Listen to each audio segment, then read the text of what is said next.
안녕하세요. 한의사 이경입니다. 전효연 원장님 나와주셨습니다. 예, 안녕하세요. CS 한방병원 전우현 원장입니다. 철이라 그런지 요즘 저희 병원에 해독을 위해서 입원하신 분들이 예, 맞습니다. 늘고 있어요. 근데 재밌는 거는 이 입원 해독 프로그램은 대부분 한번 해보신 분들이 주위에 소개해서 오시는 경우가 많은 것 같습니다. 그런데 소개자 없이 오신 분들에게 이 입원 해독을 권하다 보면 해독을 필수 치료로 생각하지 못하시다 보니까 해독을 위해서 입원까지 하는 반응들이 종종 있습니다. 그래서 오늘 전효연 원장님께서 이런 분들에게는 해독 꼭 필요하다 이런 개념으로 입원 해독 환자분들께 케이스를 소개해 주신다고 하시는데요. 예, 맞습니다.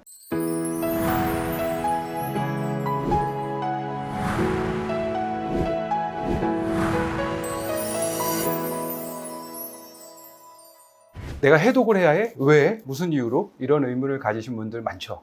해독 치료 자체는 누구에게나 해당이 되겠지만 특히 평소에 대사성 질환, 즉 고혈압, 당뇨, 고지혈증을 가지고 계신 분들이라면 꼭 집중해서 들어보시면 도움이 될 것 같습니다. 이미 얼마 전에 저희 이경희 원장님께서 진행해 주신 영상을 통해서 저희 CS 디톡스 해독 프로그램에 대해서 많이 알고 계시겠지만 특히 내가 당뇨약, 혈압약을 드시고 계시거나 혹은 이제 약을 드셔야 한다고 들으신 분들에게 꼭 전달해 드리고 싶은 내용입니다. 당뇨와 고혈압 그리고 고지혈증은 과거에 성인병이라고 불렸고요. 네. 현재는 대사성 질환이라고 많이 불리고 있습니다. 특별한 원인으로 발생하는 것보다는 주로 유전적인 요인, 가족력, 환경적 요인 등에 의해서 발생하는 경우가 많고요. 더 나가면은 이제 위험한 질환들, 네. 중풍이나 뭐 심장 질환, 그다음에 인지장애 치매죠. 그리고 암 이런 무서운 질병으로 진행될 가능성이 많은 질병이라서 이런 거 잘 알려져 있습니다. 따라서 적극적으로 치료를 해야 하는 질환인데요. 아쉽게도 대개의 경우 완치보다는 조절을 위해서 평생 약을 드시는 경우가 대부분이죠. 많죠.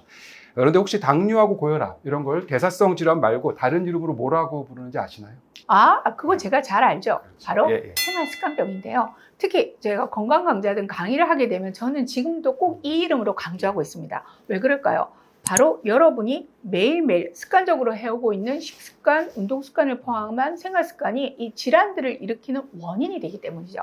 반대로 생각해보면 똑같은 이유로 여러분의 생활습관만 잘 조절한다면 이 질병들을 호전 또는 극복할 수도 있다는 얘기겠죠. 저는 간혹 평생 당뇨병, 고혈압 환자가 되지 않아도 될 분들이 너무 쉽게 포기한 건 아닐까 하는 안타까움을 느낄 때가 꽤 있습니다. 그런 면에서 지금 약을 드시고 있는 분들도 한 번쯤은 시도해 보시길 권합니다. 예, 동감합니다.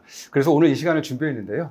제가 설명드릴 케이스를 함께 이렇게 보시다면 저희 CS 한방병원의 이번 디톡스 프로그램이 당뇨, 고혈압, 고지혈증 같은 대사성 질환을 극복하기 위한 좋은 첫걸음, 시작이 되지 않을까 합니다. 환자분은요, 50대 후반 여성이셨고 갱년기 이전에는 160cm에 52kg 정도 날씬한 편이셨죠. 네. 근데 갱년기 이후에 체중이 좀 많이 늘으셨어요. 60kg 정도로 증가하셨고 특히 뱃살, 복부 비만이 심해지신 분입니다. 갱년기 이전에는 항상 혈압 체크를 하면 100에 60 정도 이하의 저혈압을 걱정했었는데요. 네네. 어느새 이게 자꾸 올라가서 150에 90 이상이 자꾸 체크되기 시작하는 거죠. 그래서 혈압약을 약 2년 전부터 복용하기 시작하신 분이십니다. 네. 혈당도 높게 체크되고 보통 저희가 당화 혈색소라고 네네네. 하죠. HbA1c도 6.5 이상으로 높게 체크되고 있었기 때문에 당뇨약도 이제 복용하는 게 좋겠다라고 권장받으신 상태였습니다. 물론 두통, 불면, 피로감, 부종감, 몸이 무거운 느낌 같은 건 항상 달고 산다고 하셨고요. 정말 딱 전형적인 해독의 케이스라고 할 수 맞습니다. 있습니다. 그래서 저희가 준비기를 하루 하시고요. 네. 그다음에 저희 이번 디톡스 프로그램을 12일간 진행하셨습니다.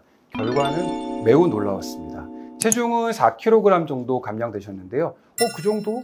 당연한 거 아니야? 이렇게 생각하시겠지만 실제로 많은 다이어트 프로그램을 해보신 분들은 아시겠지만 갱년기 이후 여성분들의 체중 감량이 정말 어렵거든요. 네. 그걸 감안하신다면 정말 잘하신 결과였고요. 그것도 단 10여일 그렇죠, 만에. 그렇죠. 네네. 예. 특히 중요한 점은 근육량의 소모를 최소한으로 했다는 네. 점입니다. 예. 보통 절식을 하는 경우 근육 소모가 많다 보니까 체중은 감소됐는데 다른 것이 안 좋아지는 그래서 소탐대식이 되기 쉽죠.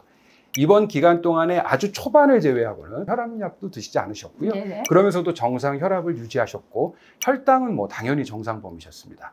그리고 아까 말씀드렸던 두통, 불면, 부종, 피로감 이런 것도 이번 기간 동안 계속해서 좋아지고 계셨고요. 네, 보통 해독을 시작하면 거의 모든 약을 중지시키게 되거든요. 혈압약도 마찬가지인데요. 그런데 집에서 해독을 하는 경우는 이 혈압 체크를 꾸준히 하기가 쉽지가 않아요. 저 역시 통원이 아닌 입원 해독 프로그램을 하면서 가장 안심이 되는 부분이 이 의료진이 매일매일 혈압이나 혈당 등의 바이탈 사인을 정확히 체크하고 환자의 몸 상태를 세밀하게 바로바로 체크할 수 있다는 바로 그 점이었습니다. 그렇습니다. 예, 치료자 입장에서도 가장 이것이 안전한 해독 프로그램 방식이 아닐까 이렇게 생각합니다.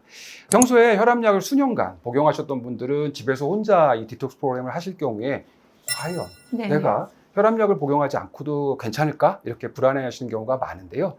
당뇨약도 마찬가지고요. 그런 면에서 보게 되면 저희 이번 시스템은 해독의 최적의 환경이라고 할 수 있겠네요. 이 환자분은 성공적으로 저희 이번 디톡스 프로그램을 끝내고 회복기까지 현재 다 끝내셨습니다. 현재는 혈압약을 드시지 않고도 정상 혈압을 잘 유지하고 계시고 당뇨약은 당연히 복용 안 하셨고요. 혈당도 체크해 봤을 때 정상 범위였고 당화혈색소, HbA1c도 역시 6.0을 넘기지 않고 있습니다. 건강 상태, 기타 증상도 매우 좋으신 상태고요. 네, 여기서 흔히 궁금해하시는 것이 자, 해독 기간 동안은 혈압이 떨어지고 혈당이 안정적으로 유지되는 게 어떤 면에서 당연한 것 같은데 그 이후에 그렇죠. 식사를 하면 곧바로 돌아가는 것이 아니야 하시는 의문들이 있을 것 그렇죠. 같아요. 해독은요, 단순한 절식만이 아니라 그 기간 동안 췌장의 회복, 혈관의 탄력성을 복원하는 과정이라고 할 수 있습니다. 그래서 일정 해독 기간을 거치게 되면 우리의 몸은 그 장기와 혈관이 당뇨와 고혈압이 오기 이전 상태로 복귀하게 된다고 볼 수 있는 거죠. 물론 이후에도 꾸준한 식이 관리가 필요하지만요. 이러한 변화만으로도 충분히 모티베이션이 되는 것 같습니다. 예, 맞습니다. 매우 중요합니다. 혈압약과 당뇨약은 더군다나 다들 아시다시피 혈압과 당뇨를 치료하는 약이라고 보기 좀 어렵죠. 네. 조절하는 약이라는 거 이미 많은 분들이 알고 계실 거고요. 그리고 어느 정도 부작용이 있다는 것도 잘 알려진 사실입니다. 그럼에도 불구하고 아까 말씀드렸던 중풍이나 심장질환, 암 이런 심각한 질환을 예방하기 위해서 평생 복용을 해야 한다고 대부분 설명을 들으시게 되죠. 다른 선택이 없다고 생각들 하십니다. 하지만 또 하나의 선택이 있다는 것을 지금 알려드리고 싶고요. 해독 프로그램으로 지금의 혈관과 호르몬의 문제를 잘 조절 해결해주고 거기에 생활 습관 개선을 시작하시게 되면 어쩌면 평생 혈압약과 당뇨약을 먹지 않아도 혈당과 혈압을 잘 조절할 수 있는 기회가 열리게 된다고 봅니다. 저는 정말 이런 기회는 누구나에게 주어져야 한다고 예, 생각합니다. 자, 물론 생활 습관을 고치는 게 쉽지는 않습니다. 어렵죠. 하지만 제 경험으로 봤을 때 여러분이 걱정하시는 것보다는 어렵지 않아요. 할 수 있습니다. 네, 무엇보다 평생 고혈압 당뇨 환자로 지내야 하는 그 문으로 들어서기 전에 다시 돌아 나올 수 있는 선택 꼭 해보시길 바라고요. 그리고 그 소중한 기회가 섣부른 시도로 실패되면 안 되겠죠. 전문 의료진의 숙련된 경험들이 쌓여있는 프로그램으로 꼭 성공하시길 바랍니다. 저희는 다음 이 시간에 돌아오겠습니다. 감사합니다.